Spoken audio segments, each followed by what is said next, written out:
तो जो पार्टी ने ये बड़ी जिम्मेवारी दी है कि ये आवाज़ सीधे तौर पर सदन में गूंजे। तो इसके लिए जो ये जिम्मेवारी दी है, तो ये जिम्मेवारी पर बिल्कुल खड़े उतरने की कोशिश करेंगे और यही बदलाव होगा कि उनकी आवाज़ जो हम लोग अपने भाकपा माले के विधायक के जरिए तो उठवाते ही थे, हमारे भाकपा माले के तमाम विधायक उठाते भी थे, मगर अब उनका सीधा प्रतिनिधि वो आवाज़ को उठाएगा, वहाँ सदन में घेरने का कोशिश करेगा और उन सवालों को मजबूती के साथ सड़क पर भी आंदोलन करने की आवाज़ वहाँ होगी। और एक महिला होने के नाते आप देखिए कि हमारे तमाम तबके की हमारी महिला साथी लोग आ रही हैं, आंगनबाड़ी से, एपोआ से, आपको आशा से, रसोईया से, तो इनकी आवाज़ हम लोग हैं, इनकी उम्मीद मैं हूँ। और इसलिए वो सिर्फ महिला का नज़रिया नहीं रहेगा, ये बदलेगा। जो सदन में जो कुछ महिलाएं जाती हैं, जो कुछ वो पारिवारिक नाते जाती हैं, तो उस वजह से जो नज़रिया रहती है पुरुषवादी लोगों का, ये नज़रिया बिल्कुल बदल जाएगा।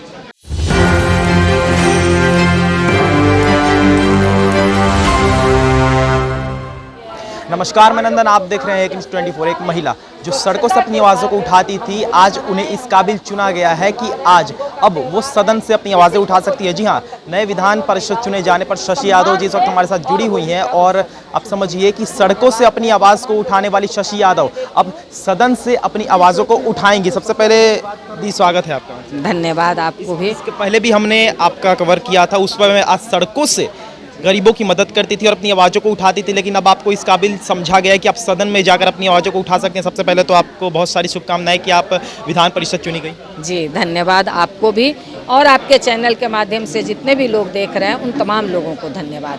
अच्छा, क्या बदलाव होगा सड़क से लेकर सदन? सड़क पर जो आप कार्य करती थी, सदन में जाने के बाद हो सकता है क्या, पक्की बात है कि आपकी जो मनोबल है वो दुगनी हो गई होगी, तो अब किस हद तक आप काम करने को लेकर तत्पर हैं? देखिए, ये बिल्कुल मतलब जो पूरे बिहार की तमाम स्कीम वर्कर बहनें, तमाम कर्मचारी संगठन के लोग, तमाम संविदा कर्मी, सब लोग बहुत खुश हैं कि उनके आंदोलन का नेतृत्व करने वाले, क्योंकि हम लोग हर आंदोलन में रहते थे, उन आंदोलन का सीधे तौर पर नेतृत्व करने वाले अभी तक एक भी लीडर सदन में नहीं था। तो जो पार्टी ने ये बड़ी जिम्मेवारी दी है कि ये आवाज़ सीधे तौर पर सदन में गूंजे।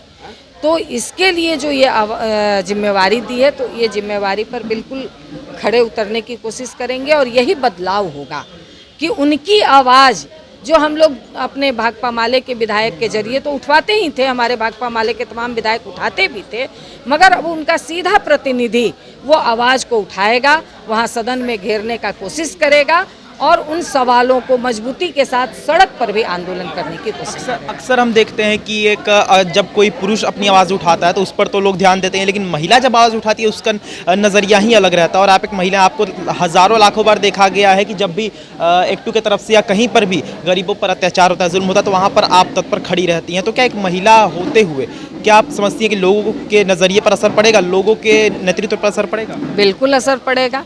अगर आप सड़कों पे देखते हैं कि एक महिला की आवाज़, क्योंकि महिला ही नहीं, वो हम लोग मतलब शुरू से एक आंदोलन की आवाज़ है, आंदोलन की आवाज़ है, इसलिए आंदोलन का फर्क पड़ेगा। इसलिए आंदोलन में जो ताकत होती है वो आवाज़ वहाँ होगी। और एक महिला होने के नाते आप देखिए कि हमारे तमाम तबके की हमारी महिला साथी लोग आ रही हैं, आंगनबाड़ी से, एपोआ से, आपको आशा से, रसोईया से, तो इनकी आवाज़ हम लोग हैं, इनकी उम्मीद मैं हूँ। और इसलिए वो सिर्फ महिला का नज़रिया नहीं रहेगा, ये बदलेगा। जो सदन में जो कुछ महिलाएं जाती हैं, जो कुछ वो पारिवारिक नाते जाती हैं, तो उस वजह से जो नज़रिया रहती है पुरुषवादी लोगों का, ये नज़रिया बिल्कुल बदल जाएगा। एक आखिरी सवाल लेंगे आपसे। जैसा कि आपने अभी थोड़ी देर पहले कहा कि बिहार के तमाम जितने भी लोग हैं जो आपसे जुड़े हुए हैं, उनको लेकर तो आप करेंगी ही करेंगी, लाजिम सी बात है, लेकिन अगर आप बताइए कि आपसे अगर पूछा जाए कि हमने इससे पहले सवाल किया था कि आप तत्पर दिखती थी, तत्पर दिखेंगी, तो बहुत बार ऐसा देखा गया है कि बड़े पद पे जाने के बाद लोग काम थोड़ा ढीला कर देते हैं, तो उस पर आप क्या कहेंगे? बिल्कुल नहीं, हमारे भाकपा माले के तमाम विधायकों को आप देखिए, 12 विधायक हैं, सरकार में भी हम लोग चले गए थे, तो हम लोगों ने तो आंदोलन नहीं बंद कर दिया, बल्कि कई लोग कहते थे कि आप सरकार में भी हैं और सड़क पर भी हैं। तो भाई अगर सरकार हमारी बात नहीं सुनेगी तो हम सड़क पर रहेंगे। हमारी अगर अपनी पार्टी की भी सरकार बन जाएगी तब भी अगर हमारी बात अगर उचित जगह हमको नहीं मिलेगा, हमारी समस्याओं का हल नहीं होगा, तो हम अपने सरकार के खिलाफ भी लड़ेंगे। और ज़्यादा तत्पर हो गए, 2 के बदले 4 हाथ हो गए नहीं? बिल्कुल, वो एक जगह, सब लोग यही कह रहे हैं कि अब एक जगह मिल गई हमारी नेता को तो हमारा आंदोलन और तीखा होगा और मजबूत होगा। धन्यवाद। आप देख सकते हैं यहाँ पर शशि यादव जी हमारे साथ जुड़ी हुई थी, जो विधान परिषद चुनी गई है। नहीं, आपको बता रहे थे जिस तरीके से सड़क पर आवाज़ उठाने वाली शशि यादव अब सदन में आवाज़ उठाने की उन्हें जिम्मेवारी मिली है, उसको लेकर हमने इनसे सवाल किया। साफ तौर पर उन्होंने कहा कि जिस तरीके से महिला सशक्तिकरण की अगर बात करें तो सड़क पर से आवाज़ें उठाते हुए बिहार के लोगों ने और साथ में देश के लोगों ने हमें देखा था, उसी प्रकार हम एक महिला होकर सदन में अगर आवाज़ उठाते हैं तो उसकी नज़रिया लोग पर अलग ही पड़ेगी। तो साफ तौर पर हमने आपसे जाना तो साफ तौर पर हमने शशि यादव जी से जाना कि जिस तरीके से विधान परिषद चुने जाने पर उनकी क्या मानसिकता है उन्होंने बताई, और हमने एक सवाल किया कि क्या बड़े पद पे जाने के बाद आप ढीली हो जाएंगे। उन्होंने साफ तौर पर अकड़ में कहा कि नहीं, हम ढीले नहीं हो गए, बल्कि अब हम और ज़्यादा मजबूत महसूस कर रहे हैं, अब और ज़्यादा मजबूती से हम अपने काम को रखेंगे। तो ये थी आज की रिपोर्ट। बाकी ऐसे और तमाम खबरों के लिए आप सब बने रहे और देखते रहें News 24। मैंने अपने सहयोगी प्रिंस के साथ। धन्यवाद।